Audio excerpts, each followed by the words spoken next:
인생은 설계하는 자와 그저 사는 자로 나뉜다. 나에게는 아직 수십 년의 삶이 남아있다. 30대에는 남들보다 늦게 시작했으니 50대만큼은 되도록 빨리 준비하고 싶었다. 20대에는 시간을 최대한 활용하지 못했고 인생에 대한 실질적인 계획이나 기반조차 없이 30대를 맞았다. 따라서 50대와 60대, 그 이후에도 똑같은 일을 겪고 싶지 않았다. 안녕하세요. 시간이 지나도 마음에 남는 책 이야기, 별의 별하다입니다. 오늘 읽어드릴 책은 현재까지 총 9권의 책을 집필한 1위 베스트셀러 작가이자 INC에서 선정한 100대 리더십 강연자인 존 에이커프의 자기계발서 인생 설계자입니다. 인생을 원하는 대로 바꾸고 싶다면 목표부터 다시 설계하라. 목표는 유년 시절부터 지금까지 우리의 삶과 함께하지만 지켜나가기 어려운 것이기도 하다. 이는 우리가 목표의 과도한 완벽함과 이상을 담으려고 하기 때문은 아닐까? 그렇게 목표를 이루기 위한 과정에서 능력 밖의 일들을 감내하며 스스로를 착취한다. 결국 모든 것이 물거품이 되어 전의를 상실한 채 포도밭 앞의 여우처럼 좌절 섞인 합리화로 시간만 흘려보내던 경험이 누구에게나 있을 것이다. 우리의 일상은 수많은 계획과 함께합니다. 저자는 목표를 세우기 전에 일단 뒤부터 돌아볼 것을 권합니다. 그리고 책의 내용에 따르면 목표를 세우고 실천할 때에는 각자의 현실을 중심으로 실현 가능한 목표부터 시작해야 한다고 합니다. 존 에이커프는 이러한 과정을 통해 보다 큰 목표에 다가가는 것이 중요하다고 말합니다. 저는 오늘 책의 수많은 이야기 중 잠재력 파트의 이야기를 소개하려고 합니다. 저자는 잠재력을 크리스마스 선물 상자에 비유합니다. 쌓여있는 선물 상자들을 반만 열어보고 나머지 선물들이 방구석에 쌓여있는 게 보이지만 절대 열어보지 않는 상태를 바로 우리가 우리의 잠재력을 알아보지 못하고 아직 활용하지 못하는 상태라고 말합니다. 그럼 지금부터 존 에이커프의 인생 설계자, 책의 일부를 읽어드립니다.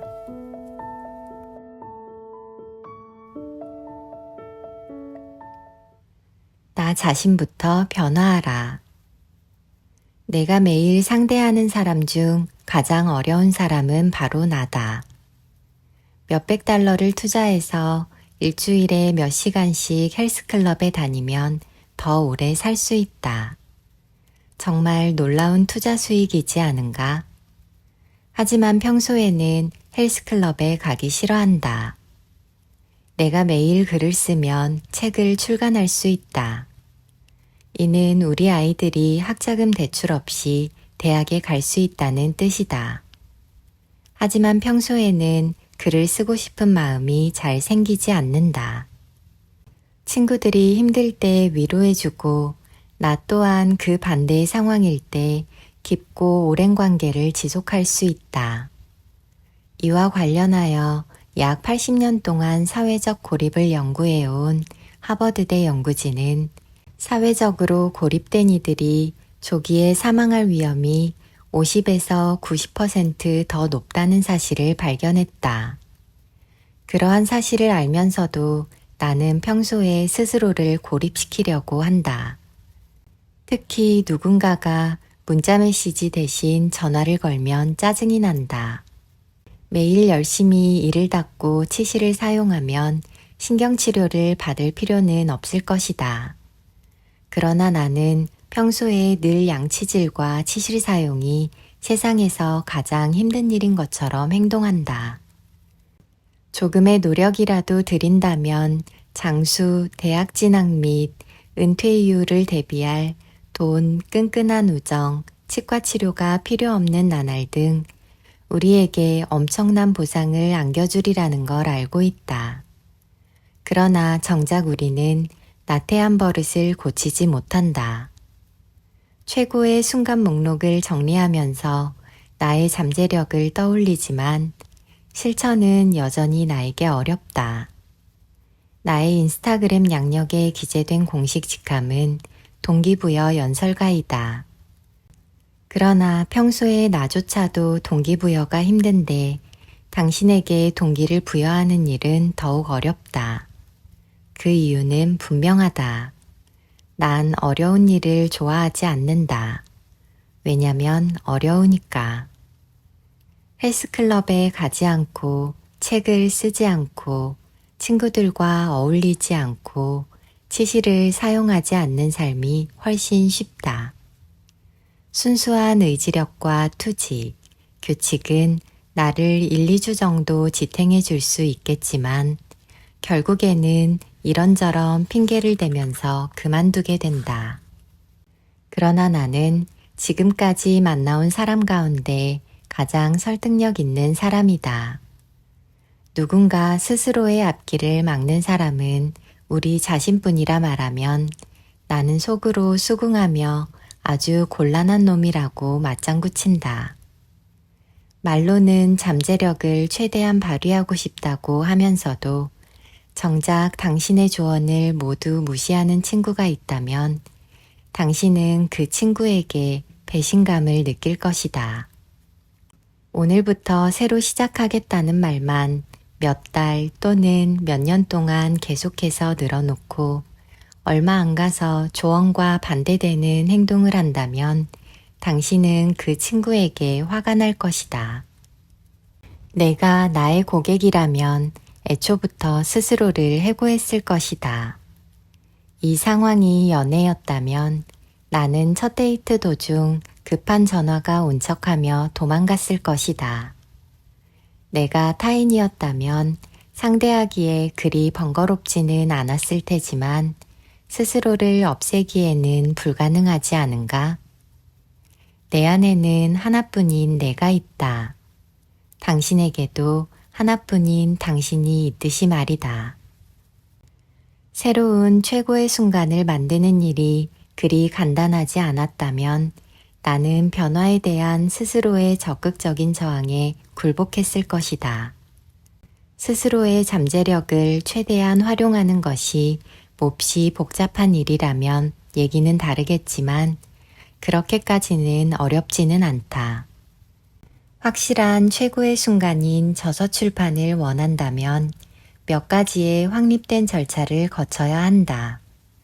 매일 누릴 수 있는 최고의 순간인 운동을 통해 엔돌핀으로 쾌감을 느끼고 싶다면 당장 이용할 수 있는 자원이 수백만 가지나 있다. 당신의 삶에 투자하는 친구나 공동체와의 유대감을 느끼는 최고의 순간을 원한다면 손쉽게 할 수 있는 일들이 있다. 이와 같이 우리가 인생에서 이루고 싶은 일들은 대부분 신비롭거나 복잡하지 않다. 사람들은 대부분 목표 달성을 위해 무엇을 해야 하는지는 알고 있다. 그러나 비전의 벽보다 더 심각한 두 번째 장애물이 존재한다. 바로 우리의 정체된 자아이며 변화를 성가신 일로 여기는 우리의 일부이자 실로 강력한 존재이다. 나 또한 스스로에게 자극을 주기 위해 최선을 다했지만 결과는 늘 같았다. 이에 나는 단기적인 성공 이후 오랜 시간 동안 아무것도 하지 않았다. 나는 40년 동안 삶을 그런 식으로 대해왔다. 이에 할 말이 없다. 다만 나는 어떠한 것이 효과가 없다는 사실을 확인하고자 할 때 철저해진다. 이전에 언급한 바와 같이 나는 만성형이다. 30대 중반이 되어서야 비로소 나에게 잠재력이 있음을 깨달았고 40대 중반이 되어 오거스타 공항에서부터 잠재력을 활용하게 되었다. 나는 항상 파티에 늦게 참석하지만 일단 도착하고 나면 먼저 다른 사람들에게 파티 장소를 알리려고 한다. 가장 빠른 길을 알려주고 피해야 하는 장애물을 모두 공유한다. 이와 같이 힘들게 얻은 내용을 모두에게 나눔으로써 다른 사람들이 힘들이지 않도록 했다. 그 다음 그 모든 내용을 가장 작고 단순한 초대장으로 만든다. 그렇게 책자 형태로 제작되는 초대장은 모두를 파티에 참여할 수 있도록 한다. 혹시 놓친 것이 있을까 싶어 최고의 순간 목록을 다시 살펴보는 사이 15년 동안 잊고 지냈던 기억이 불현듯 떠올랐고 그렇게 게임은 시작되었다. 잠재력의 새 영역을 파악하라. 나는 목표광이다. 다른 사람들이 와인, 조류 관찰, 정원 가꾸기, 비디오 게임을 좋아하는 것처럼 나는 목표를 세우고 달성하기를 좋아한다. 어느 해에는 1년 동안 책을 100권 읽었다. 다른 해에는 1600km를 달렸다. 또 다른 해에는 내가 탁구를 얼마나 잘 칠 수 있는지 알고 싶어 탁구 코치에게 레슨을 받은 적이 있었다. 미국 탁구 대표팀의 인가를 받은 나이든 코치가 임대 건물에서 당신을 향해 탁구공을 수백 개씩 던지면서 얼른 치라고 라고 소리를 지르는 걸 경험해 본 사람이 있다면 손을 들어보기 바란다. 아마 아무도 없을 것이다. 당신은 목표광이 아니더라도 뛰어난 성과를 올리는 사람일 수 있다. 게으른 사람은 이러한 책을 읽지 않기 때문에 확신할 수 있는 것이다. 그들은 서점에 자기계발서 코너가 있다는 사실조차 모른다. 평소 성과가 저조한 사람은 잠재력을 최대한 활용하는 방법에 관한 책을 자발적으로 읽지 않는다. 그러한 책을 읽는 사람은 고성과자만 하는 일이다. 나는 당신이 그러한 사람이 된 것을 축하하고 싶다. 하지만 크게 축하하기 전에 충고할 것이 하나 있다. 고성과자라고 해서 반드시 고성취자가 될 수 있는 건 아니다. 우리 주변에는 산발적으로 높은 성과를 올릴 수는 있지만 그러한 행동들을 모아 뛰어난 성취로 바꾸는 방법을 모르는 이들이 많다. 나는 12년 동안 수천 명의 목표 달성을 도우면서 이러한 일이 생기는 이유를 알아냈다. 확인 결과 고성과자들은 다음의 세 영역을 오간다. 1. 안락지대 2. 잠재력지대 3. 혼잡지대 안락지대에서는 삶을 위해 비전과 단절되어 있다. 우리는 익숙함에 안주해왔고 꿈은 스스로에게 사치라는 거짓말을 받아들였다. 또한 더 많은 것을 얻고자 손을 뻗는 위험을 감수하는 것보다는 한 곳에서 가만히 안전한 일을 반복하는 편이 낫다고 결정한다. 행동도 목표도 진전도 없지만 너무나 편하기 때문에 타성에 빠졌다는 걸 거의 느끼지 못한다. 잠깐 방문하기에는 좋은 곳이겠지만 계속 머무르기에는 끔찍한 곳이다. 안락지대가 많은 관심을 받긴 하지만 고성과자들이 주로 갇히는 곳은 혼잡지대이다. 혼잡지대에 속하는 사람의 특징은 다음과 같다. 한꺼번에 너무 많은 목표를 시도한 적이 있다. 팟캐스트를 듣고 갑자기 열의에 불타서 삶의 모든 부분을 단숨에 바꾸고 싶어진 적이 있다. 하루 일정과 약속을 지나치게 많이 잡고 스스로 일을 끝내는 속도를 과대평가하는 습관이 있다. 부업을 시작하고 5kg을 감량하고 더 좋은 배우자가 되며 직장에서 급여 인상을 생각하고 암호화폐에 대해 공부하고 명상도 자주 하려는 시도를 어느 한 주 주말에 몰아서 한 적이 있다. 잠재력 지대는 이 두 극단의 중간에 위치해 있다. 너무 뜨겁지도 차갑지도 않아서 딱 좋은 중간지대이다. 평생 다이어트를 하지 않은 상태와 투르드 프랑스에 출전하는 자전거 선수들을 위해 설계된 저울을 이용해 말차맛 단백질 파우더의 무게를 재는 상태 사이를 왔다 갔다 하지 않는다. 당신은 관심 있는 목표를 향해 꾸준하고 즐거운 진전을 이루고 있다. 매일 최고의 순간에 계획적으로 투자하면서 비전과 현실 사이의 격차를 줄여나간다. 처음에는 잠재력 지대로의 도달이 불가능하다고 느껴질 수도 있지만 실상은 그렇지 않다. 당신은 이미 그 영역에 속해 있다는 사실을 당신뿐 아니라 모두가 알고 있기 때문이다. 피슬리 박사와의 연구조사에 참여한 이들 중 94%는 남들에게 잠재력이 있다는 말을 들은 적이 있다고 답했다. 한편 70% 이상은 살면서 잠재력을 최대한 발휘했던 순간이 있었다고 응답했다. 사람들은 당신 안의 특별함을 보고 있으며 당신도 내심 그 사실을 알고 있다. 아니면 새로운 취미를 통해 그러한 점을 느꼈을 수도 있다. 도자기를 만들 때 처음 만든 것은 한쪽으로 약간 기울어지긴 했지만 그래도 자기 손으로 직접 만든 것이지 않은가? 그리고 이를 통해 그동안 몰랐던 스스로의 잠재력을 느꼈을 것이다. 어쩌면 직장에서 프로젝트에 모든 걸 쏟아부으면서 사람들이 말하는 몰입 상태가 되었을 때 깨달았을지도 모른다. 또는 친구에게 억지로 끌려갔다가 결국 좋아하게 된 운동 수업에서 당신의 잠재력을 알게 되지 않았을까? 혹은 대날리 국립공원에서 하이킹을 하다가 문득 이 순간을 위해 태어났다는 빙하만큼 거대한 생각이 떠오르면서 스스로를 일깨웠을 수도 있다. 위와 같이 잠재력 지대의 양상은 개인마다 다르게 나타나지만 우리는 이 영역을 경험할 때 공통적으로 어떻게 하면 잠재력 지대에 계속 머무를 수 있을까라는 질문을 할 것이다. 이 질문은 바로 이 프로젝트 전반에 영감을 주었다. 잠재력 지대에 머무는 시간을 2배, 3배, 5배로 늘리기 위해 계획적으로 할 수 있는 행동이 있을까? 최고의 순간을 경험하는 횟수를 늘릴 수 있을까?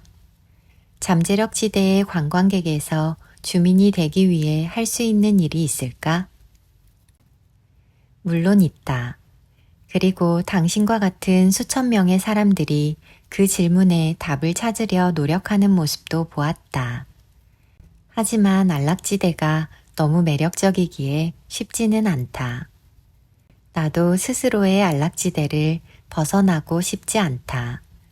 벗어나고 싶어 하는 사람이 과연 있을지 모르겠다. 안락지대는 편하다. 무엇보다 책임질 일도 많지 않다. 또한 기대 가치가 낮아서 기대 이상의 성과를 쉽게 달성할 수 있다. 또한 안락지대는 당신에게 어떤 것도 요구하지 않는다. 따라서 무리할 필요도 없고 성장할 필요도 도움을 요청할 필요도 없다. 그리고 조금이라도 어려워 보이는 일은 굳이 시도하려 하지 않아도 된다. 이렇듯 나는 수십 년 동안 안락지대를 집으로 삼았다. 그러나 삶은 때때로 나를 그 영역 밖으로 쫓아내곤 했다. 현실이 너무 극적으로 변하는 바람에 내 의지와는 반대로 바깥으로 밀려난 것이다. 코로나 팬데믹 때가 특히 그러했다. 당신 아는 우리 회사가 2020년에 최고의 해를 맞이할 것이라 여기며 그 현실의 편안함을 느꼈다. 나는 지난 7년 동안 그 순간을 위해 노력했기 때문에 2020년 1월에는 이후 1년 동안 계획되어 있는 모든 일에 큰 확신이 있었다. 그러나 2020년이 되자마자 모든 일들이 취소되어 버렸다.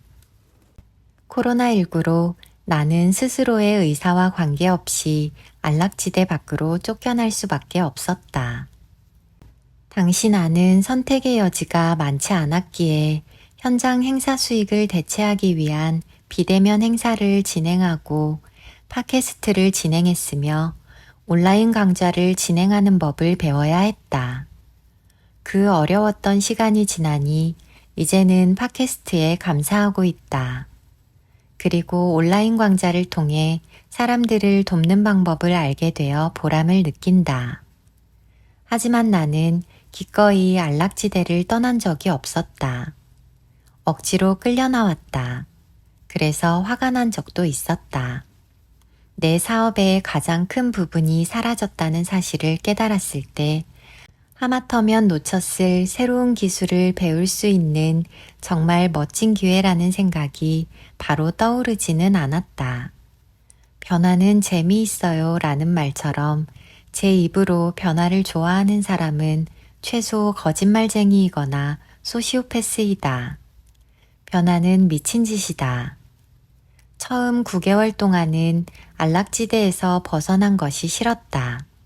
말했다시피 나는 깨달음이 늦은 사람이기 때문이다. 하지만 코로나19는 나의 시간에 맞추어 움직여줄 리 없다는 사실을 깨달았을 때 선택의 여지는 없었다. 이렇게 나는 사람들이 안락지대를 떠나는 두 가지 이유 중 하나를 직접 경험했다. 1. 비자발적 위기. 2. 자발적 묘책. 비자발적 위기는 스스로의 힘으로 어찌할 수 없는 파괴적인 일이 발생하는 경우를 말한다. 직장을 잃거나 대인관계에 실패하거나 또는 건강에 대한 두려움을 느끼거나 배신을 당하는 일이 생길 수도 있다. 이들 위기는 안락지대를 파괴한다. 때로는 그 계기가 당신에게 직접 닥친 문제가 아닐 때도 있다.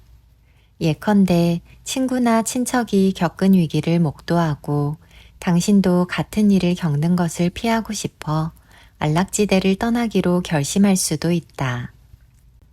물론 자발적으로 안락지대에서 벗어날 수도 있다. 이는 당신이 그 이상을 원한다는 사실을 알게 되었을 때 가능하다. 이는 당신의 삶에 부족한 점을 깨닫고 신속하게 비용과 편익을 분석한다. 이는 결과적으로 스스로를 안락지대에서 끌어내기 위해 노력할 가치가 있다는 판단에서 비롯된다. 마조이스트를 제외하면 안락지대를 떠나고 싶어 하는 사람은 아무도 없다. 왜 그 영역을 굳이 제 발로 나가려 하겠는가? 그곳은 즐겁다. 우리는 안락지대의 규칙도 그 공간에서 무엇을 해야 하는지도 안다. 안락지대는 또한 친숙하다. 우리 주변에는 자신보다 훨씬 못한 상대와 사귀는 친구가 꼭 있다. 두 사람은 7년 동안이나 사귀었다. 남자가 사업 아이디어를 5년이나 구상하는 동안 여자 쪽에서는 그를 계속 도왔다. 여자는 그 관계가 만족스럽지 않다. 그럼에도 왜 헤어지지 않는 걸까? 왜 사람들은 마음에 들지 않는 직장에 계속 다니는 걸까? 왜 오래전에 벗어났어야 하는 상황에서 계속 머무르는 걸까? 그 이유는 편하기 때문이다. 안락지대는 별로 흥미롭지는 않지만 그 공간 너머에 비해 두렵지 않다. 하지만 언젠가는 조금이라도 동기부여를 할 일이 생길 수도 있다. 행사에 참석하거나 팟캐스트를 듣거나 당신을 고취시키는 소셜미디어 계정을 찾을 수도 있다. 이는 이 책을 쓰기 위한 연구의 참여자들이 가장 중요한 영감의 원천으로 꼽은 것들이다. 스스로의 능력을 파악하는 일은 당신에게 가치가 있지만 여러 가지 이유로 쉽지 않은 노력임을 금세 깨닫는다. 정체된 자아를 설득해서 안락지대를 떠나게 하는 일은 재활치료를 막 마친 호랑이를 야생에 풀어주는 것과 같다. 다음과 같이 말이다. 이 친구야, 더 이상 우리에 갇혀 살 필요 없어. 문은 열려 있으니까 그냥 나오기만 해도 온 정글을 누비고 다닐 수 있는데 다 네 세상이라고. 물론 그 과정에서 종종 상처를 입기도 한다. 이에 호랑이는 금세 다시 안락지대로 돌아온다. 그러면 당신은 새해가 되어 또 다른 결심에 자극을 받을 때까지 시도를 멈춘다. 이와 같이 나는 우리를 찾는 일에 지쳤다. 그 정도면 됐다.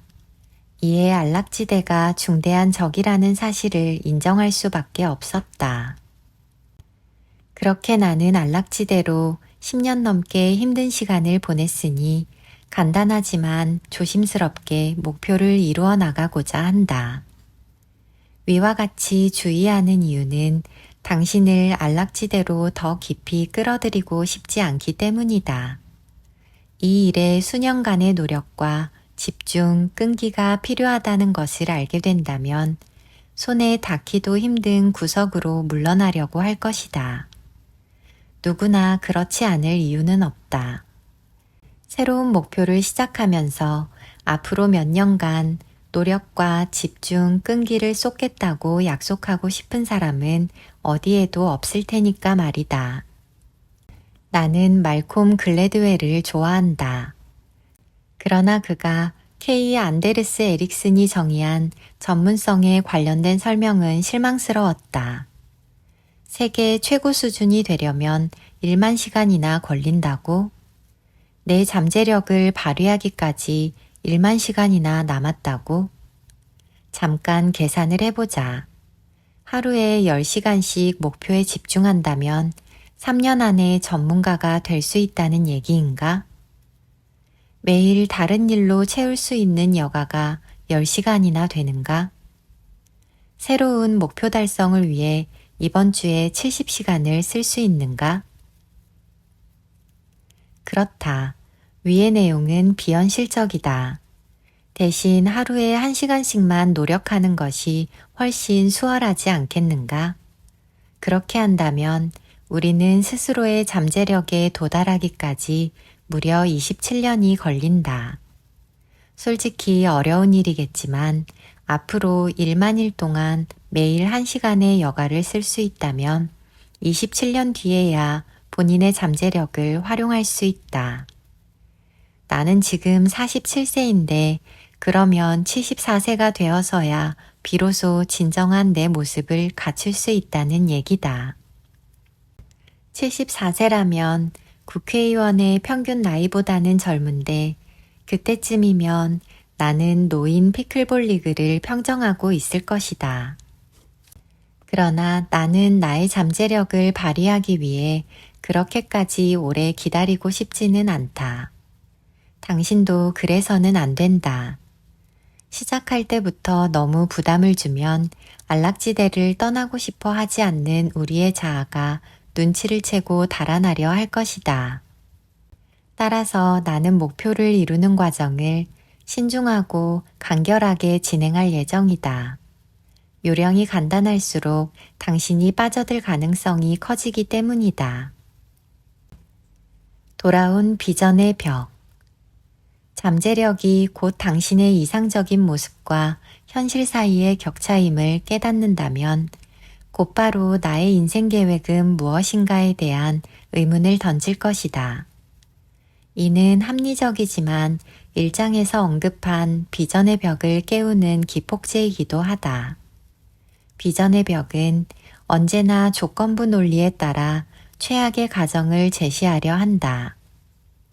스스로의 계획을 이해한다면 목표를 이루기 위해 노력할 수 있다라는 식으로 말이다. 이 얼마나 완벽한 함정인가? 당신의 계획과 인생의 사명이 선명하지 않다면 원고를 100어절도 쓰기 힘들 것이다.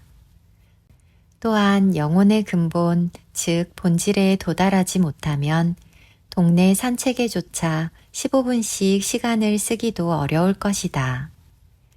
당신의 여정에서 진정한 목표와 이정표, 최고의 경로를 확인하기 전까지 당신은 옷장을 정리할 수 없다.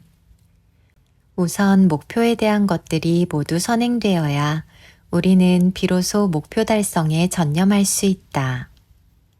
시도를 위한 입장료가 먼저 스스로의 비전부터 이해하는 것이라면 시작도 하기 전에 그만두게 될 것이다. 그러니 비전은 잠시 제쳐두자. 그보다 훨씬 간단한 것부터 시작해보자. 먼저 작은 질문 하나에 답하도록 우리 스스로를 속이는 것부터 해보도록 하자. 본격적인 잠재력 게임을 시작하라. 비전의 양상은 수도 없이 다양하기 때문에 선택이 매우 어렵다. 그러나 우리 인생을 관통하는 큰 목표, 즉 빅게임은 사실 5가지 뿐이다. 1. 커리어 2. 재테크 3. 인간관계 4. 건강 5. 즐거움 당신이 생각할 수 있는 모든 구체적인 목표, 작업, 임무는 이 5가지 빅게임 중 하나에 해당될 것이다. 잠재력 영역에서 더 많은 시간을 보내고 싶다면 내가 뛰어들고 싶은 빅게임은 무엇인가 라는 질문에 답하는 것부터 시작해야 한다. 위의 5가지 빅게임은 다음과 같이 세분화된다. 커리어 추천 대상은 다음과 같다. 1. 승진을 원하는 자 2. 수석 부사장 직위까지 올라가고 싶은 자 3. 프리랜서 그래픽 디자인 사업을 성장시키고 싶은 자 4. 인플루언서가 되어 온라인 메이크업 플랫폼을 구축하고 싶은 자 5. 직장에서 보다 편안한 마음으로 회의를 진행하고 싶은 자 재테크 다음과 같은 사람에게 추천한다. 1. 빚에서 벗어나고 싶은 자 2. 은퇴 후 편안한 생활을 원하는 자 3. 산이나 해변에 근사한 집을 사고 싶은 자 4. 자녀의 대학 등록금을 지불해야 하는 자 5. 비트코인에 대해 알고 싶은 자 인간관계 아래의 내용을 원한다면 선택하라. 1. 망가진 결혼 생활을 회복하고 싶은 자 2. 결혼을 원하는 자 3. 더 좋은 배우자, 부모, 자녀가 되고 싶은 자 4. 코로나19 기간 동안 재택근무로 외로움을 느끼며 더 많은 친구의 필요성을 느끼는 자 건강 이 범주에는 다음을 바라는 사람들이 속할 수 있다. 1. 예전에 입던 청바지를 다시 입고 싶은 자 2. 동네 수영장에서 좋은 기분을 느끼고 싶은 자 3. 마라톤 경주 참여를 원하는 자 4. 체내 콜레스테롤 수치를 낮추고 싶은 자 5. 무릎 관절 건강 개선을 원하는 자 6. 불안을 잘 관리하고 싶은 자 즐거움 즐거움은 포괄적인 게임에 속한다. 따라서 앞에 4가지 유형에 잘 들어맞지 않는 것은 전부 여기에 포함된다. 그 예는 다음과 같다. 1. 동화책에 사파를 그리고 싶은 자 2. 뜨개질하는 법을 배우고 싶은 자 3. 1년 안에 성경을 완독하고 싶은 자 4. 어릴 때 집에서 키우던 벨지안 말리누아를 훈련시키고 싶은 자 5. 새로운 언어를 말하고 싶은 자 이상의 접근법은 정체된 자아를 방심시킨다는 점에서 유용하다. 당신의 삶의 목표는 무엇인가 라는 질문을 한다면 정체된 자아가 안락지대 저편에서 문을 걸어 잠그는 소리로 답할 것이다. 하지만 게임은 부담감이 훨씬 적다. 게임은 그저 게임일 뿐이다. 따라서 목표에 전념해야 한다는 두려움을 자극하기보다 호기심을 북돋운다. 따라서 당신은 나는 어떤 게임을 하고 싶은가 라는 질문에 답하기 위해 안락지대를 굳이 떠나려 하지 않아도 된다. 첫 번째 질문. 당신이 선택한 빅게임은 무엇인가? 이것이 첫 번째 질문이다. 5가지 게임 중에서 한두 가지를 골라도 되고, 시간의 여유가 있다면 모두 선택해도 된다. 내가 블로그를 처음 시작했을 때는 단 한 가지 게임인 즐거움만 할 수 있었다. 다른 게임은 할 시간조차 없었다. 당시에는 전업으로 한 직업이 있었고, 3살 미만의 2 자녀와 아름다운 아내, 프리랜서 사업으로 만나는 고객이 있었으며 애틀랜타까지 출퇴근을 해야 했다. 그래서 블로그 활동을 택하고 거기에 집중했다. 가끔 달리기를 했지만 건강 게임을 하거나 하프마라톤 훈련을 할 정도로 시간이 많지 않았다. 친구는 있었지만 어울리려면 많은 시간이 들기 때문에 가족 외에 추가적인 관계를 맺을 여지를 만들지 않았다. 또한 사무실에서 주당 40에서 45시간씩 성실하게 일했지만 커리어 게임을 하지 않았기 때문에 프로젝트에 별도로 자원하지는 않았다. 결과적으로 블로그가 지금은 나의 새로운 커리어로 이어졌지만 처음에는 그렇게 될 줄은 생각하지 못했다. 그동안은 나에게 그저 재미있는 게임일 뿐이었다. 현재의 나의 삶은 그때와 달라졌다. 내게는 10대가 된 딸만 둘이다. 이 말은 이제 주말에 아이들을 즐겁게 해주기 위해 오전 6시부터 오후 8시까지 필사적으로 노력할 필요가 없어졌다는 얘기다. 엘리는 대학에 담임으로 주말을 캠퍼스에서 보낸다. 맥레이는 크로스컨트리 달리기를 하고 밤에는 친구 집에서 잘 것이다. 그렇게 내가 져야 하는 책임이 예전과 달라졌다. 따라서 나는 원한다면 토요일에 커리어, 관계, 즐거움 게임을 얼마든지 할 수 있다.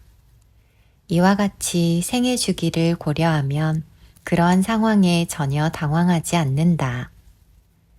시간의 여유를 늘릴 방법이야 얼마든지 있겠지만 현재 당신의 상황을 수용하여 스스로 감당할 수 있을 정도의 게임만 하자. 여기에서는 당신의 현재 상황을 받아들이는 것뿐 아니라 진행 중이거나 성과를 거둔 게임에 대한 공도 인정해줘야 한다. 지금 당장은 가족과 함께하는 저녁 식사 게임을 제대로 하지 못할 수도 있다. 자녀를 위한 카풀 관리도 게임이다.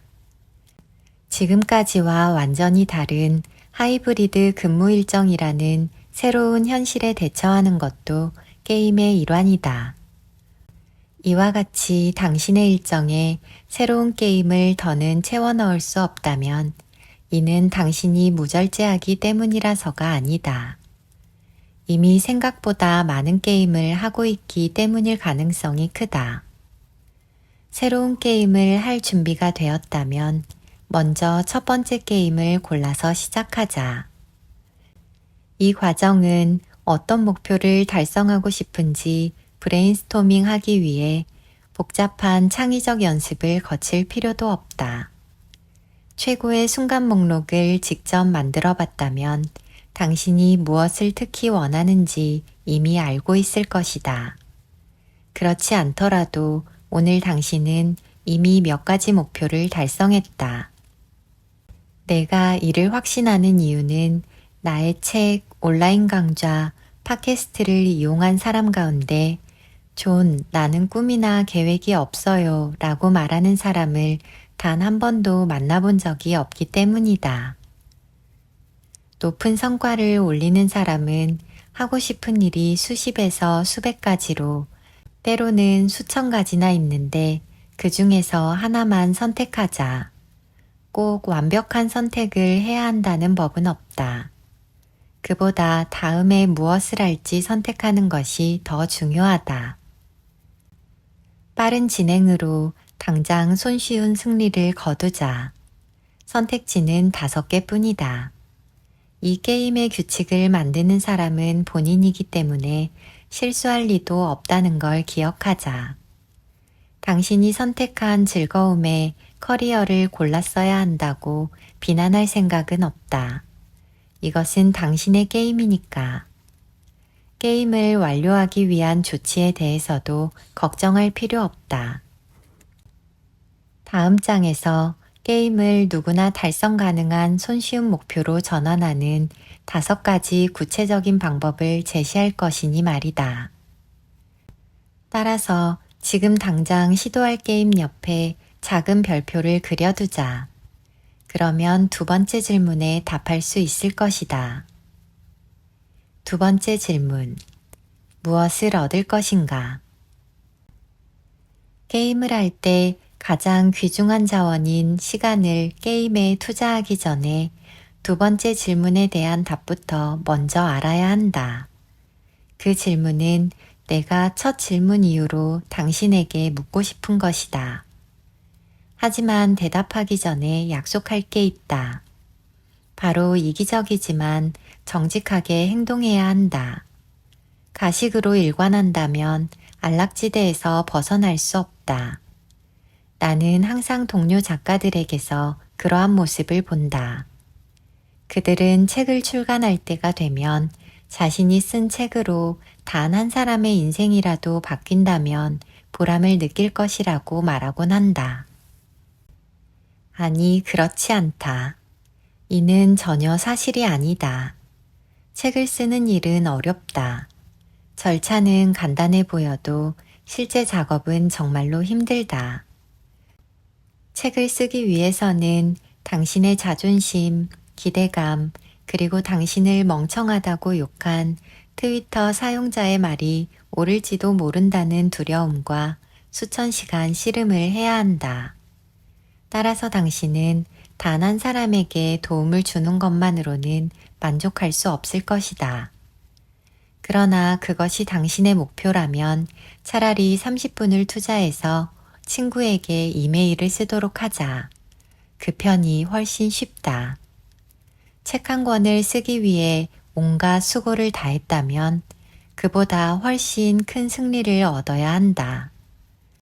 10만 명의 사람들이 책을 사면서 뉴욕타임스 베스트셀러 목록에 올라 그 책이 당신에게 많은 돈을 벌어다 주길 바라야 한다. 또한 거리에서 당신을 찾는 낯선 독자에게 당신의 책으로 삶이 달라졌다는 말을 들으며 전 세계 사람들에게 영향을 미칠 수 있기를 원해야 한다. 나는 이러한 일들을 모두 경험했다. 이러한 경험은 내가 살아있음을 느끼게 한다. 작가들이 나의 책을 통해 단 한 사람의 인생이라도 바뀐다면 보람을 느낄 것이라고 말하는 이유는 책이 팔리지 않을까, 스스로의 목표가 타인에게 이기적으로 보일까 두려워하기 때문이다. 따라서 사회적으로 용인될 수 있으면서 앞으로 느낄 실망감에서 자신을 보호할 목적으로 거짓된 욕망을 만들어낸다. 거짓된 욕망은 스스로의 기대를 거짓말로 포장하여 위험을 회피한다. 한 권만 팔려도 충분하다고 생각한다면 100권 정도만 팔려도 실패감을 느끼지 않을 테니 말이다. 그러나 거짓된 욕망은 진정한 안락지대 안에 당신을 흔들지 못한다. 또한 가짜 연료는 당신이 잠재력 지대에 머무르는데 필요한 동력을 제공하지 않는다. 이는 마치 페라리에 디젤 연료를 넣어놓고 왜 움직이지 않는지 의심하는 꼴과 다를 게 없다. 그러니 이기적인 사람이 되어야 한다. 물론 세상을 구하고자 하는 고귀한 동기가 있다면 당신은 대단한 사람이다. 그 동기를 당신의 목표에도 적용하자. 그러나 나는 무엇을 얻게 되는가라는 질문에 답할 때는 주저하지 말자. 안락지대에 갇혀 있는 당신 자신과의 협상 테이블 자리를 상상해 보자. 변화를 원하여 스스로와의 회의를 소집했을 때 당신의 정체된 자아가 던지는 단 하나의 질문이 있다. 이는 바로 그것이 나에게 무슨 도움이 되는가이다. 영업부서에서 14초만 일해보면 세상의 모든 사람이 결정을 내릴 때 다음과 같은 질문을 던진다는 걸 금방 알게 된다. 그것이 나에게 무슨 도움이 되는가? 내가 왜 그 일을 해야 하는가? 내가 이 일을 다 하면 뭘 얻을 수 있는가? 위의 질문에 고리타분한 가짜 승리만을 내세운 채 협상 테이블에 앉는다면 바로 비웃음을 살 것이다. 그렇다면 당신이 스스로에게 다음과 같이 말한다고 상상해보자. 운동을 하면 장기적으로 심혈관 질환에 걸릴 가능성이 극적으로 줄어든다는 연구 결과가 있어. 그뿐 아니라 골밀도도 향상되면서 향후 골다공증에 걸릴 위험이 훨씬 낮아진다고 해. 하지만 그것은 내가 크로스핏을 하는 이유가 아니다. 이 책을 시작하면서 지금까지 그 이야기를 참느라 너무 힘들었다. 어쨌든 크로스핏의 첫 번째 규칙은 크로스핏에 대해 끊임없이 얘기해야 한다는 것이다. 지금 하고 있는 얘기가 광고처럼 들렸다면 내가 빌어먹을 캐틀벨을 들어 올리는 일은 없었다. 또한 나는 스쿼트도 좋아하지 않는다. 턱걸이는 진짜 싫다. 그리고 아령을 든 채 한 팔로 윗몸 일으키기를 하지도 않았을 것이다. 그럼에도 내가 크로스핏을 계속하는 이유는 절제력 때문이 아니다. 의지력도 결정적인 요인은 아니다. 하물며 투지는 내게 아무런 도움도 주지 않았다. 우리의 정체된 자아는 생각보다 훨씬 똑똑하다. 그는 우리가 위장된 인격을 통해 동기부여로 호소하려는 속임수를 바로 알아차린다. 그를 안락지대 밖으로 끌어내는 유일한 방법은 그곳보다 밖이 더 낫다는 사실을 납득시키는 것 뿐이다. 그러나 정체된 자아는 나쁜 존재가 아니다. 그러니 스스로의 어떤 부분도 악마화하지 말자. 위장된 자아라도 우리의 일부이며 나는 나를 사랑하지만 논리나 이성으로는 그에게 동기를 부여할 수 없다. 인간은 비합리적이다. 그렇기에 우리는 항상 말도 안 되는 일을 한다. 상식적인 방법으로는 정체된 자아를 안락지대에서 끌어낼 수 없다. 그렇다면 우리는 인내심을 가지고 정체된 자아를 밖으로 유인해야 하는데 가장 좋은 미끼는 승리이다. 우리의 정체된 자아도 승리감은 좋아한다. 당신은 스스로를 경쟁심이 넘치는 사람이라고 생각하지 않을 수 있다. 그러나 막상 승리와 패배 중 하나를 선택해야 하는 상황이 되면 언제나 승리를 선택할 것이다. 따라서 나는 스스로에게 크로스핏을 하면 무엇을 얻을 수 있을까라고 물었다. 그리고 최대한 많은 답을 생각해냈다. 1. 엔돌핀이 분비되어 기분이 좋아지고 스트레스가 감소할 것이다. 2. 운동 후 차트에 체크하고 나면 큰 만족감을 느낄 것이다. 3. 멋진 새 운동화를 사게 될 것이다. 4. 내 꾸준함으로 트레이너에게 좋은 인상을 줄 것이다. 5. 연설할 때 써먹을 새로운 농담거리를 몇 가지 만들 수 있을 것이다. 6. 크로스핏을 좋아하는 친구 스콧과의 이야깃거리가 생길 것이다. 7. 동네 수영장에서 셔츠를 벗는 게 더 편해질 것이다. 건강을 유지하면 아이들 곁에 더 오래 있을 수 있음을 논리적으로는 알고 있다. 그걸 원하는 것도 확실하다. 하지만 운동하러 가기 싫을 법한 추운 아침에도 운동을 해야 18년 뒤에 나 태어날 손자들과 놀아주거나 따라다닐 수 있을 거라 명심한다고 말한다면 분명 거짓말일 것이다. 내가 열거한 대부분의 성취는 딱히 대단하지 않다. 일부는 심지어 과시욕에서 시작되었다. 그러나 처음에는 정체된 자아를 안락지대에서 끌어내는 게 내 유일한 목표였기 때문에 신경 쓰지 않았다. 목표의 장기적인 이점으로 당신의 삶, 가족, 심지어 공동체까지 변화시킬 것이다. 스스로의 잠재력을 최대한 발휘하면서 살아가면서 자연스럽게 부산물이 생겨난다. 이는 바로 타인도 잠재력을 발휘하며 살 수 있도록 돕고 싶어지는 마음이다.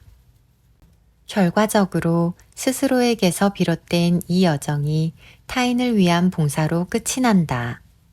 이는 훌륭한 일이지만 그 이유만으로 안락지대를 떠나는 사람은 거의 없다.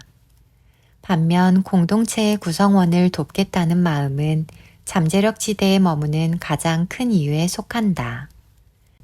그러나 내가 앞에 정리한 크로스핏의 장점과 같이 어떠한 목표에 대한 7가지 이점을 굳이 찾아낼 필요는 없다. 왜냐하면 나는 작가이고 작가는 원래 말이 많기 때문이다. 그래도 몇 가지만 적어보자. 당신이 이 책을 선택한 이유가 있을 것이다. 아니면 당신의 삶에서 바꾸고 싶은 부분이 있을 것이다. 그 부분은 어떤 게임에 해당하며 그 게임을 하면 무엇을 얻을 수 있는가? 당신이 조금이라도 노력한다면 비전과 현실 사이의 격차를 줄이기 위해 한두 걸음을 내딛는다면 당신은 무엇을 얻게 될까? 새로운 목표를 시작할 때는 대부분 보상이 아닌 노력에 대한 얘기부터 하기 때문에 처음에는 이 방식이 직관에 어긋난다고 느껴질 것이다. 우리는 목표 달성을 위해 해야 하는 모든 행동을 브레인스토밍 한다. 이는 중요한 단계니까 꼭 하겠지만 그렇다고 처음부터 시작하지는 않는다. 부담스럽기 때문이다. 답답함을 느끼고 있을 때 그러한 상태에서 벗어나기 위해 가장 먼저 당신이 해야 할 일들의 방대한 목록을 작성한다면 당신의 의욕은 커질까 아니면 줄어들까? 먼저 승리에 대한 꿈부터 꿔야 우리가 할 일을 정할 수 있다. 3번째 질문. 어떻게 성취할 것인가? 아직 안락지대에서 벗어나지는 못했지만 그래도 가능성 있는 승리를 몇 가지 살펴본 덕에 정체된 자아의 관심을 약간 자극했다. 그래서 사다리를 벽에 걸친 채 지난 몇 년간 느꼈던 것보다 더 많은 호기심을 품으며 담 너머를 엿보고 있다. 어쩌면 3번째 질문에 대한 답도 준비되어 있을지 모르겠다. 새로운 최고의 순간이 그만한 가치가 있다면 새로운 게임을 할 때 당연히 그러한 질문을 던지게 된다. 방금 설명한 최고의 순간이 마음에 든다면 난 이게 좋은데 어떻게 해야 이 순간을 더 누릴 수 있을까? 내 잠재력을 더 활용할 수 있는 방법은 무엇일까? 라는 생각으로 나아가게 된다. 이제 이 책 전체에서 가장 훌륭한 아이디어가 등장한다. 답은 게임을 쉽게 만들어서 게임에서 이기는 것이다. 이 또한 첫 번째 질문에서와 같이 이기적인 태도로 승리를 선택하는 것만큼 잘못된 일이라 생각할 수 있다. 솔직히 말하면 나 또한 그랬다. 그러나 원하던 목표 달성을 위해 할 수 있는 모든 일을 해도 효과가 없었다면 이제는 더 쉬운 게임을 하는 등의 직관에 어긋나는 일을 시도할 차례이다.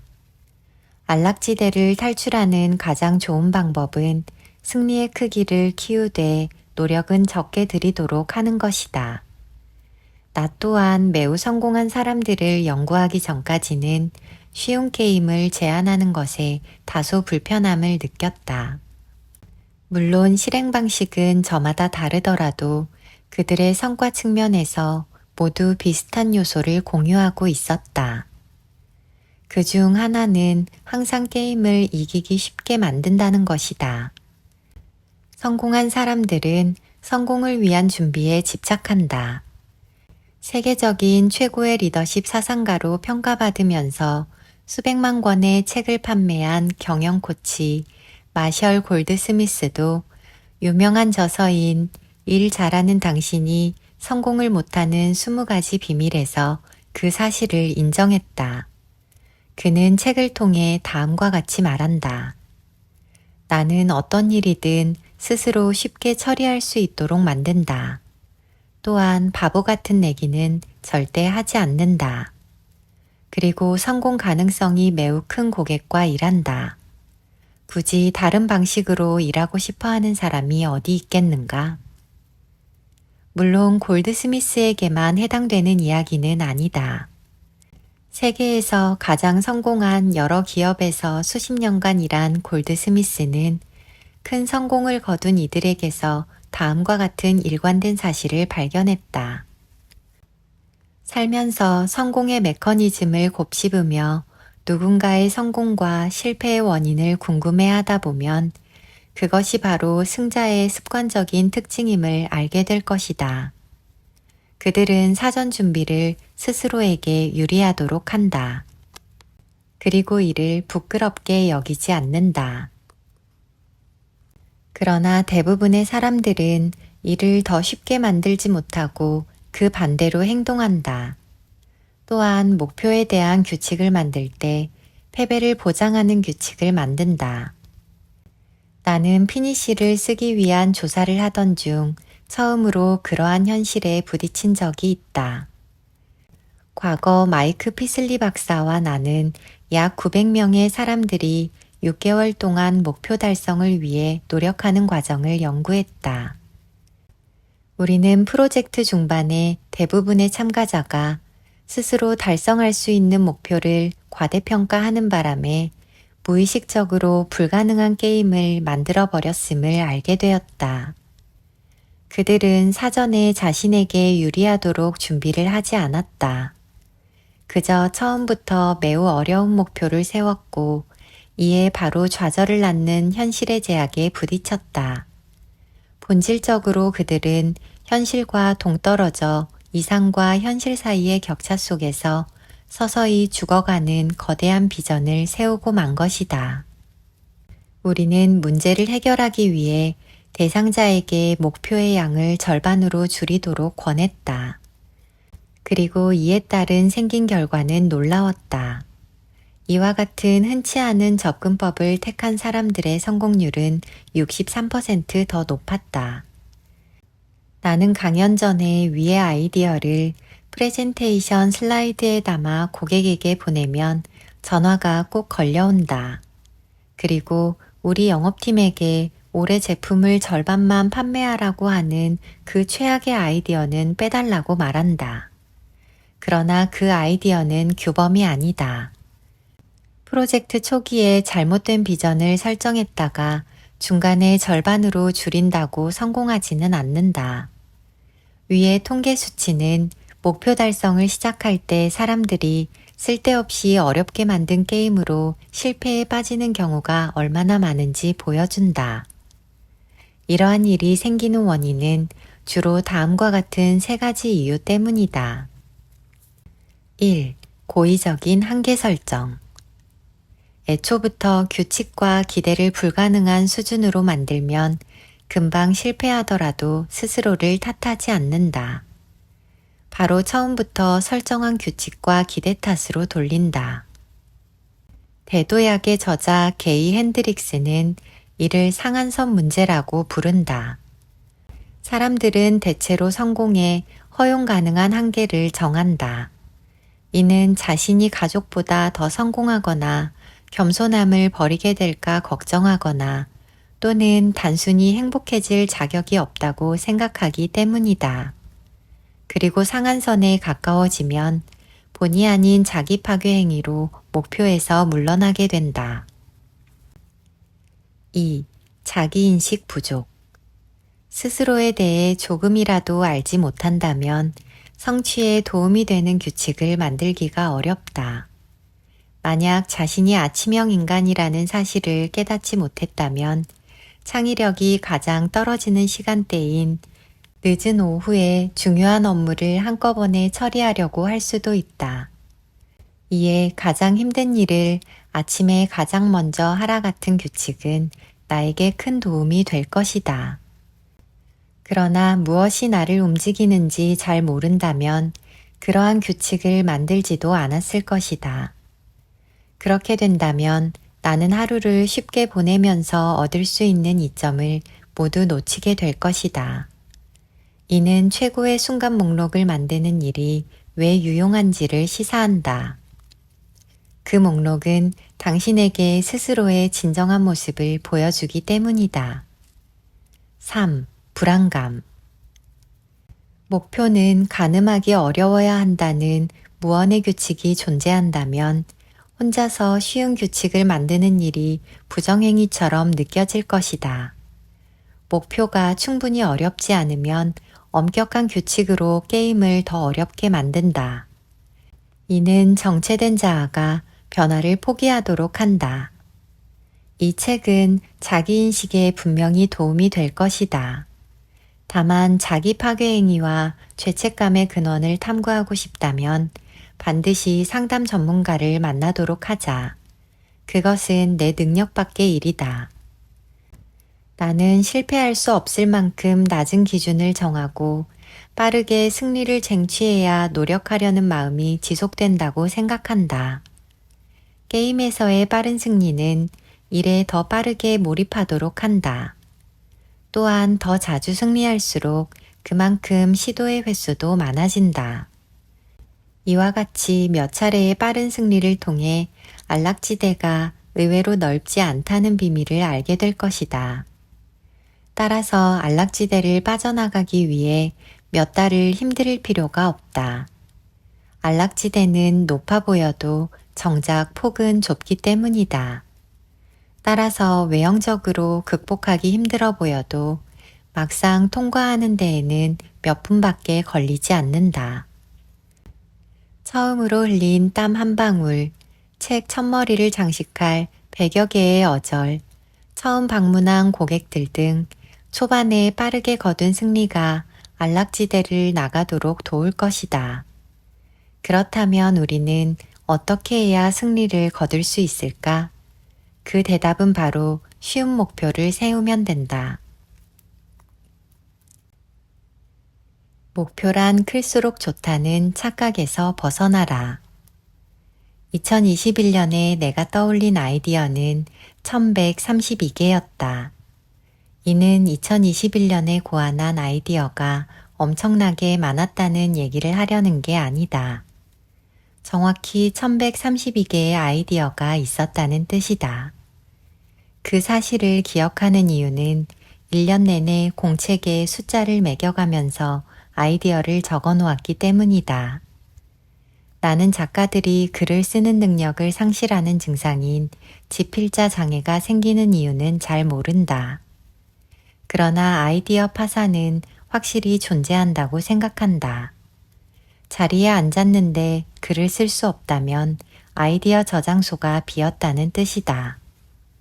더 나은 작가가 되려면 더 나은 생각을 할 수 있어야 하고 이는 곧 더 많은 아이디어가 필요하다는 뜻이다.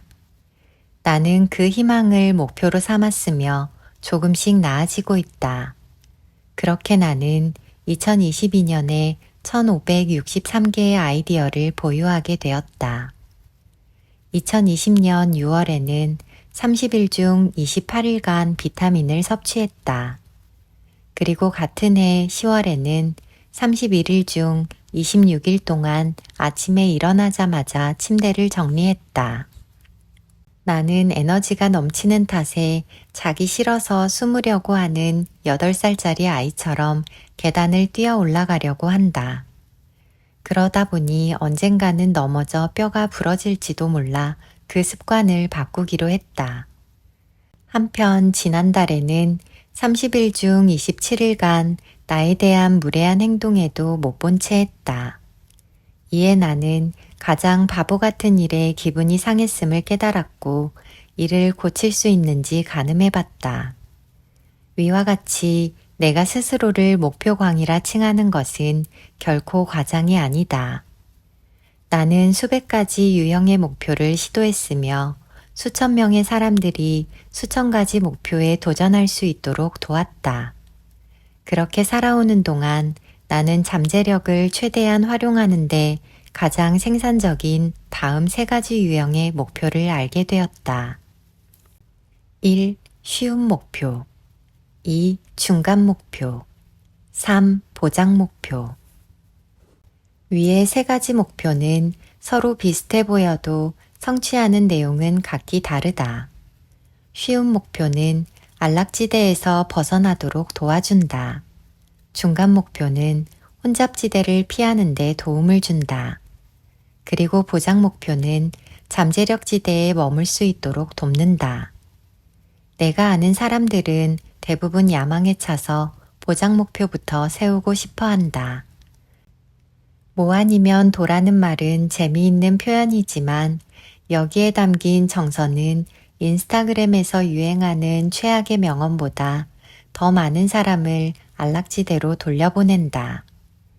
또한 사람들은 상황에 따라 목표 달성을 위해 공격적으로 접근하기도 한다. 이는 퇴원한 환자를 병원에 입원시키는 듯한 역효과를 일으키기도 한다. 이와 관련하여 디트로이트에서 작업치료 보조사로 일하는 에린 퀼머는 다음과 같이 말한다. 사람들에게 더 이상 다치거나 부상을 입지 않도록 운동치료를 천천히 받으라고 말씀드려야 하는 경우가 많아요. 기분이 좋아지면 가끔 고통을 잊고 힘이 나기도 하지만 치료를 너무 강하거나 빠르게 진행하다 보면 실제로 다칠 수도 있거든요. 이와 같이 작업치료사의 세상은 사람들이 내일 더 큰 목표를 이룰 수 있도록 매일 더 작은 목표 만들기를 중심으로 돌아간다. 소파에 늘어져 지내다가 어느 날 갑자기 아이언맨이 되거나 책을 전혀 쓰지 않다가 3부작을 완성하거나 지저분한 집에 살면서 양말 한 켤레에도 뚜렷한 목적이 있다고 주장할 수 있는 사람은 극소수이다. 우리 같은 평범한 이들이 장기적인 성공을 거둘 수 있는 가장 최선의 길은 항상 쉬운 목표에서 시작해서 중간 목표를 거쳐 보장 목표로 성장하는 것이다. 목표를 3개의 가로대가 있는 사다리라고 생각해보자. 2개의 지주 가운데 하나는 노력, 다른 하나는 시간을 의미한다고 가정해보자.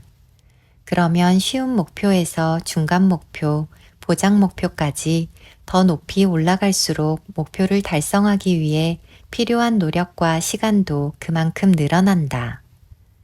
가로대 가운데 쉬운 목표는 하단에 있다. 도달하기 쉽고 땅에서 발을 거의 떼지 않아도 된다. 한편 사다리의 상단에는 많은 투자를 요구하는 보장 목표가 있다. 중간 위치에는 중간 목표 가로대가 있다. 그리고 당신이 선택한 빅게임인 커리어, 재테크, 인간관계, 건강, 즐거움 가운데 하나를 골라 사다리 맨 아래에서부터 시작하자. 그리고 다음과 같은 5가지 특성을 지닌 쉬운 목표를 만들자. 1. 달성 기간이 1에서 7일 정도로 짧다. 쉬운 목표는 1에서 7일 안에 달성할 수 있다. 한 달이 걸린다면 쉬운 목표가 아니다. 나는 사업 중 정체를 겪는 부분이 있음을 깨닫고 쉬운 목표를 생각해냈다. 내가 할 일은 바로 지금껏 만나본 사람 가운데 가장 발이 넓은 브래디 로메닉에게 비즈니스 코치를 추천해달라고 부탁하는 것 뿐이었다. 그 목표는 화요일에 애틀랜타에서 열린 한 행사의 백스테이지에서 15분간 나눈 대화를 통해 달성되었다. 목표를 달성하고 빠른 승리를 누린 뒤 나는 그 다음 쉬운 목표를 정했다. 이는 브래드가 추천해준 사람에게 이메일을 쓰는 것이었다. 그 코치에게 108어절로 작성된 이메일을 보내면서 30분 정도 통화가 가능한지 문의했다.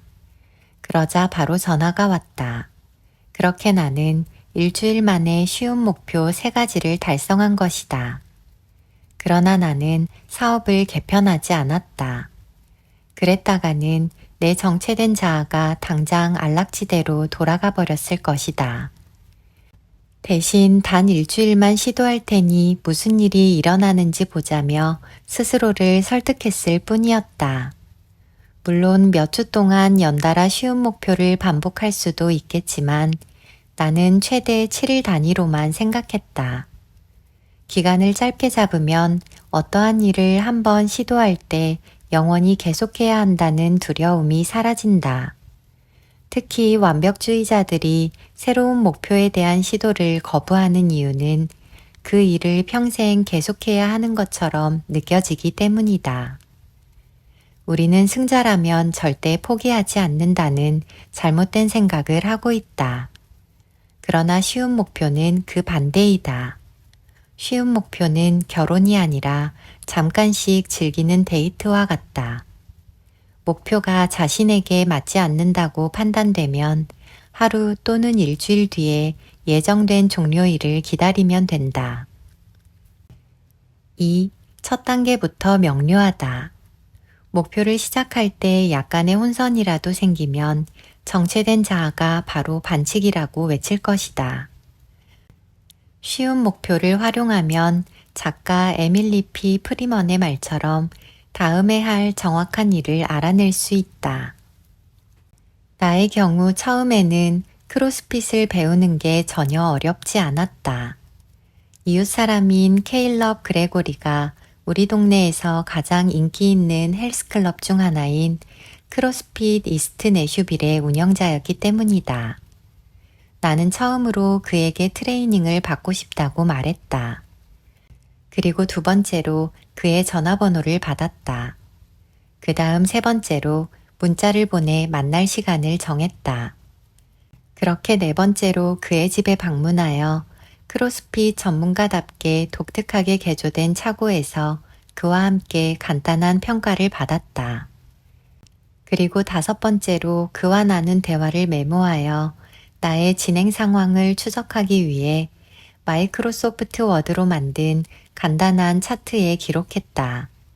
그때까지 나는 아직 크로스핏을 시작하지는 않았지만 명확하게 구분된 5단계의 목표를 전부 일주일 안에 완료했다는 데 주목하자.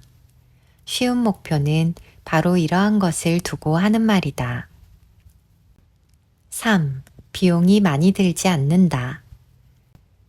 다음과 같이 새로운 목표를 위해 필요하다고 생각해서 비싼 물건을 구입한 적이 있는가? 화살을 제대로 쏘아본 적도 없으면서 전문 사냥꾼이 엘크를 잡을 때 사용하는 컴파운드 활을 구입한 사람이 있을 것이다. 누군가 직접 스시를 만드는데 관심이 조금 생기는 순간 세계 최고의 요리사들이 사용하는 사카이 타카유키사의 $500짜리 33겹의 다마스커스 긴가미 사모카를 사기도 했을 것이다. 이웃 사람들에게 함께 자전거를 타러 가자는 초대를 받고 젊은 시절에 처음 샀던 자동차보다 더 비싼 경주용 자전거를 결제한 사람도 있으리라 생각한다. 마지막 사례는 내가 겪은 일로 우리 집 차고벽에는 거의 타지도 않은 값비싼 자전거가 걸려 있다. 난 쉬운 목표는 비용이 많이 들지 않는다는 3번째 규칙을 어기고 사이클링 모험을 시작하면서 바로 과잉 투자를 결정했다. 좋은 자전거를 여러 대 보유하고 있는 친한 친구 딘에게 자전거를 빌릴 생각은 하지 않았다. 그렇게 나는 머지않아 충동구매 전당에 놓일 탄소 섬유로 만들어진 기념비에 돈을 쏟아부었다. 그날 자전거에 그렇게 많은 돈을 쓰고도 잘 타지 않았기 때문에 나는 차고에서 그 자전거 앞을 지나갈 때마다 부끄러워진다. 초기 목표를 달성하는데 비용이 많이 든다면 정체된 자아에게 그 일을 하지 않을 훌륭한 핑계를 안겨주게 된다. 나는 쉬운 목표 달성을 위해 비즈니스 코치를 고용하지 않았다. 그와의 계약은 훨씬 나중의 일이니까 말이다. 또한 크로스핏 체육관에 등록할 때도 처음부터 1년 회원권을 구입하지 않았다. 몇 년 전 블로그를 시작할 때는 무료 서비스인 블로그 스팟을 사용했다. 가능한 가장 저렴한 호스팅을 사용하고 블로그도 직접 꾸몄다. 그래서 디자인이 형편없었다. 18개월 뒤에는 진짜 웹사이트를 구축하기 위해 디자이너에게 $3,000를 지불했지만 초기 목표를 비싸게 설정했다면 결코 시도하지 않았을 것이다. 이처럼 쉬운 목표는 항상 저비용으로 시작하자. 우리의 등 뒤에 있는 돈과 마음의 부담은 충분히 무겁다. 그러니 어떠한 일을 막 시작할 때부터 더 많은 짐을 짊어지려고 하지 말자. 4. 당신의 현재 상황과 일치한다. 우리는 새로운 목표를 시작할 때 현실과 완전히 동떨어진 대단한 선언을 하면서도 정작 효과를 거두지 못할 때 놀라는 경향이 있다. 보장 목표에 도달할 때는 현실을 약간 비트는 방법을 알려주겠지만 쉬운 목표의 경우 당장의 현실과 일치해야 한다. 나는 블로그를 처음 시작할 때 직장을 그만두지 않았다.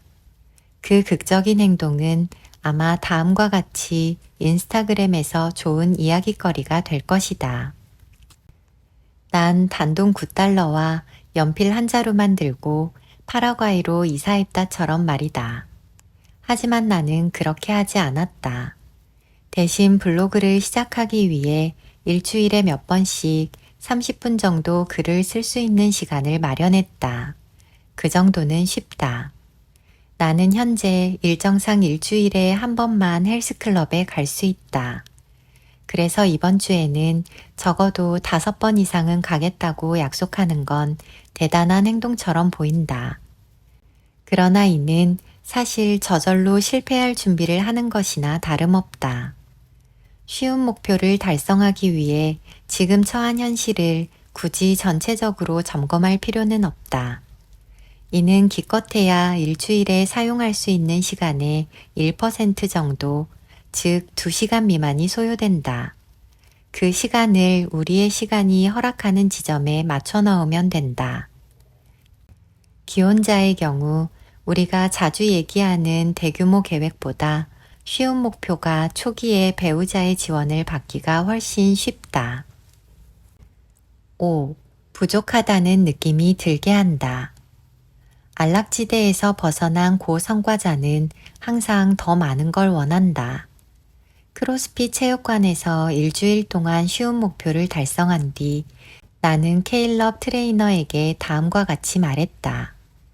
운동을 충분히 안 한 것 같아요. 그는 처음 몇 주 동안 무리하게 운동을 한 뒤 다시는 안 할 생각이에요 라고 되물었다. 이에 나는 웃으며 맞아요, 난 늘 그런 식이었죠 라고 말했다. 트레이너는 다시 그럴 줄 알았어요. 그래서 지금 기초를 세우고 있는 거예요 라고 했다. 쉬운 목표는 작은 구조를 만든다. 이는 근육의 기억을 깨움으로써 첫 번째 추진력을 제공한다. 아직 부족하다고 느낀다면 좋은 징조이다. 제프리 제이 다운스와 제이미 엘 다운스는 연속이라는 일관성에 관한 책을 썼다. 그 책에서는 사소한 방법으로 거대한 목표를 달성하는 방법을 가르쳐 준다. 이에 두 저자의 규칙 중 하나는 연달아 달성하기로 한 쉬운 목표가 너무 간단해서 헛웃음이 나올 정도여야 한다는 것이다. 또한 친구들에게 얘기하면 그게 다야 라는 반응이 나와야 한다. 이에 제이미는 어떠한 활동을 말로 표현할 때 인상적으로 들린다면 그것은 우리가 이루기에 너무 어려울 가능성이 높다고 말한다. 이상에서 설명한 5가지 요소를 필터로 활용하여 당신이 세운 목표가 충분히 쉬운지 확인하자. 달성하는데 90일이 걸린다면 쉬운 목표가 아니다. 무엇을 먼저 해야 할지 모르겠다면 규모를 줄이자. 재정적으로 부담이 된다면 더 저렴한 방법을 찾아보자. 목표를 달성하기 위해 완전히 새로운 사람이 되어 전혀 다른 일정을 소화해야 한다면 처음부터 다시 시작하자. 친구들에게 목표를 얘기했을 때 놀란다면 그 목표는 제이미의 말대로 성취하기가 너무 어렵다. 쉬운 목표는 안락지대에서 쉽게 탈출하도록 도우며 당신의 실제 관심사가 무엇인가에 대한 추가적인 통찰력도 제공할 것이다. 2시간도 안 걸리고 비용도 거의 들지 않으며 일주일이면 끝나는 쉬운 목표에 흥미를 느끼지 못한다면 거창한 새해 목표를 세웠을 때 포기한 것도 당연하다. 일주일조차 관심을 유지하지 못한다면 당연히 1년 내내 이어질 수 있는 올바른 목표가 아니다. 이는 피트니스 앱인 스트라바에서 3,150만 건의 활동 분석 결과 1월 둘째 주 금요일을 중도 포기자의 날로 정의한 것과 관련이 있다. 그날 목표를 포기한 사람이 다른 어떤 날보다 많았기 때문이다. 어떤 주에는 쉬운 목표 3가지를 시도한 적이 있다. 1. 덜 불평하기. 2. 비판을 줄이기. 3. 더 많은 사람들과 교류하기. 이 목표를 시도한 첫 주에는 4일 동안 결과를 기록했다. 그래서 일주일을 더 시도해 보았다. 그러나 둘째 주에는 목표를 전혀 달성하지 못했다. 7일 동안 한 번도 기록하지 않은 것이다. 셋째, 넷째 주에도 결과는 같았다. 나는 최선을 다했지만 위의 목표를 달성하지 못했다. 가장 쉬운 목표였음에도 그 일에 참여하고 싶지 않았던 것이다. 따라서 나는 아무 부끄럼 없이 3가지 목표를 모두 그만두었다. 만약 내 목표 사다리에 걸쳐져 있는 유일한 가로대가 새해 결심뿐이었다면 한 해 내내 실패감에 사로잡혔을 것이다. 이와는 달리 나는 쉬운 목표에 대해 시도해봤지만 관심이 가지 않았어. 다음이라고 말할 수 있다. 이처럼 쉬운 목표를 활용하면 애초에 시도하지 말았어야 하는 목표를 쉽게 그만둘 수 있다. 쉬운 목표를 달성하기 위해 우리는 얼마나 오랫동안 노력해야 할까? 나도 정확한 답을 말해줄 수는 없다. 크로스핏의 경우 16주 동안 쉬운 목표에 집중하다가 중간 목표로 전환했다. 글쓰기의 경우에는 몇 주 동안만 쉬운 목표를 이용하다가 금방 다음 단계로 노력 수준을 높였다. 그 기간은 본인이 하는 게임 진도나 달성하고자 하는 목표에 따라 달라진다. 내가 말해줄 수 있는 것은 다음에 무슨 일이 일어날 것인가다. 당신은 전력 질주로 안락지대에서 뛰쳐나와 잠재력 지대를 통과한 뒤 혼잡지대 한가운데로 뛰어들게 될 것이다. 왜냐하면 내가 그렇듯 당신 또한 토끼임을 알고 있으니까.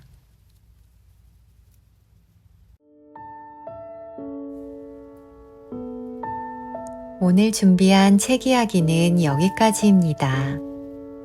저자는 확실한 성공을 보증하는 것은 노력이라고 말합니다. 결국 노력은 성공을 위해 기본적으로 전제되어야 하는 것입니다.